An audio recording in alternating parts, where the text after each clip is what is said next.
Hotep Nefer Kemet. Welcome in great peace to Egypt. I am General WENDJEBAU-EN-DJED. You can simply call me WENDJEBAU. I served as a general, high dignitary, and high priest under the rule of Peleset I of the 21st dynasty around 1047 to 1001 BC. Even though I wasn't a royal personage, the fact that I held such significant positions permitted me to get the high honor of being buried in the royal necropolis. I have crossed the time barrier to talk to you about the army in ancient Egypt. This will include the army divisions, the defensive and offensive arms, the military costumes, the tactics and strategies during the war, and the enemies of ancient Egypt. Once again, I have crossed the time barrier to talk to you today about the 9 bows and enemies of ancient Egypt. The 9 bows called Peleset represent foreign enemies or even disorder. This could mean plurality, not exactly 9 as a number.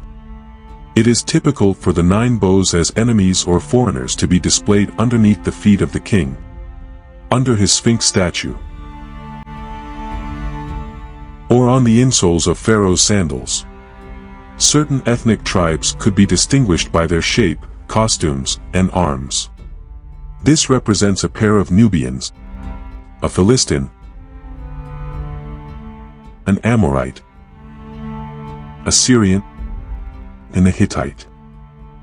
This represents a Canaanite captive. These are Canaanites and Shesu leaders. That is a Libyan chief. This is an Asiatic prisoner. This is a prisoner from the Retenu tribe.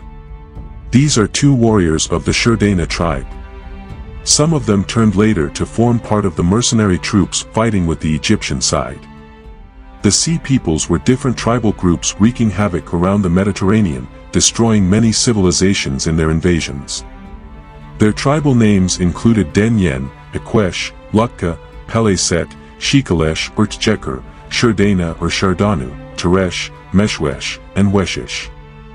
These were the possible origins of the Sea Peoples. Denyen were Greeks, possibly Danan. Ekwesh were Greeks, possibly the Achaeans. Lutka were possibly Lycians who lived in Anatolia. Peleset were from Greece who became known as Philistines. Shekelesh or Tjeker were from Sicily. Sherdana or Shardanu were from Sardinia. Teresh may refer to Tyrrhenians, non-Greek pirates. Weshish probably were Achaean Greeks. A conflict occurred on the Egyptian Empire's easternmost frontier in Jahi, or modern-day southern Lebanon, in the 8th year of Ramesses III circa 1178 BC. In this battle the Egyptians, led by Ramesses III, defeated the Sea Peoples, who were attempting to invade Egypt by land and sea. The Sherdana wore a helmet with horns and surmounted by a crest or by a ball. They were distinguished by a round shield and the use of long spears and javelins with pointed swords. They were clad in a short dress and had a coat of mail, or rather a cuirass, composed of broad metal plates overlaying each other. They wore large earrings. They were of a far lighter hue than the Egyptians and their features were usually large with aquiline nose. The Sherdana might have come from Sardinia Island among other Sea People tribes. These are the Sherdan and the Tjeker or Thiker. The Tjeker could be also pronounced as Sickle or Shekelesh. They might have come from Sicily Island with other Sea People tribes. They wore a helmet made of cloth and marked with colored stripes and tied by a band under the chin. They had a round shield and short dress with a coat of armor similar to that of the Sherdana. Their offensive weapons consisted of a spear, a large, pointed knife and a straight sword. Sometimes they had a beard. Their features were regular with slightly aquiline nose. They fought in chariots also. They had carts or wagons with 2 solid wheels drawn by a pair of oxen. These carried their families as well. The Peleset wore a high fur cap. They were clad in a tight dress with the usual girdle and a short kilt tied at the bottom with strings. Some had a large round amulet around their neck. They had peculiar noses. Their arms consisted of 2 javelins, a club, and falchion, and a shield with a round summit. Since earliest times, the tribes living in the Libyan desert were known as the Temahu. In the late Old Kingdom, they became called the Tehinu. They used to slip as individuals or groups to live in Egypt, escaping from the hard conditions in their homeland. Sometimes, they pushed eastwards to raid on the western districts and loot the villages. Later, they had communities in the western delta. In the Ramessid period, certain pharaohs, namely Seti I, Ramesses II, Merenta, and Ramesses III, had to deal with the Libyan problem, as certain tribes unknown to the Egyptians by then began to attack Egypt. These tribes, who were known as the Libu or Libu, inhabited Cyrenaica and gave Libya its name afterward. They were followed by another tribe, the Meshwesh, who came from the west of the land of the Libu. As those Ramessid kings could estimate the Libyan danger, they built a widely spread defensive network to protect the western frontiers of the country along the northwestern coast to the Libyan desert. The Libu or Rebu were among the most formidable enemies. Their dress consisted of an undergarment with the usual short kilt and a long outer robe highly colored and ornamented. Some are dressed very simply, just covering the private organs with a phallus sheath. Some tattooed their arms and legs. They fixed 2 feathers on their heads. They were so fond of decorating their persons with earrings, necklaces, and trinkets. They had a special hairstyle, divided into separate parts. They were characterized by blue eyes, aquiline nose, and small red beards. Their arms were usually the bow, and a long spear, straight sword with sharp point. The Meshwesh, often abbreviated in the Egyptian language as Ma, was a Libyan Berber tribe, along with other groups like Libu and Tehinu. They lived to the west of the Libu. The Meshwesh or Ma were nomad hunter-pastoralists, living off their herds. The Meshwesh were in almost constant conflict with the Egyptian state since the 18th dynasty. Under Ramesses II, the Egyptians constructed a series of coastal fortresses running west to the land of Libya, to stop their threats at the western front. During the reign of Ramesses III, the growing conflict between the Egyptians and Libyans came to a head. This time, it was the Meshwesh who instigated the conflict. Though other Libyan tribes and their Sea People allies were involved in fighting 2 major campaigns against the Egyptian king, in Ramesses III's regnal years 5 and 11. Ramesses III claimed victory, in the 11th year of his rule. He settled the Meshwesh in military concentration camps in Middle Egypt in order to force their assimilation into Egyptian culture and press them into military service for the Egyptian state. Later, they completely adopted the Egyptian language and culture. During the late 21st dynasty, increasing numbers of Meshwesh Libyans began to settle in the western delta region of Egypt. They would ultimately take control of the country during the late 21st dynasty, first under Osorkon the Elder. After an interregnum of 38 years, the Meshwesh ruled Egypt throughout the 22nd and 23rd. They still used the same costumes as the Libu and used a phallus sheath. The people of P-wenet from an Asiatic district had a large cap bound with a fillet. They shaved their beards. Their dress consisted of a short kilt, secured with the usual girdle. It seems that they inhabited a region lying more to the south than the Retenu.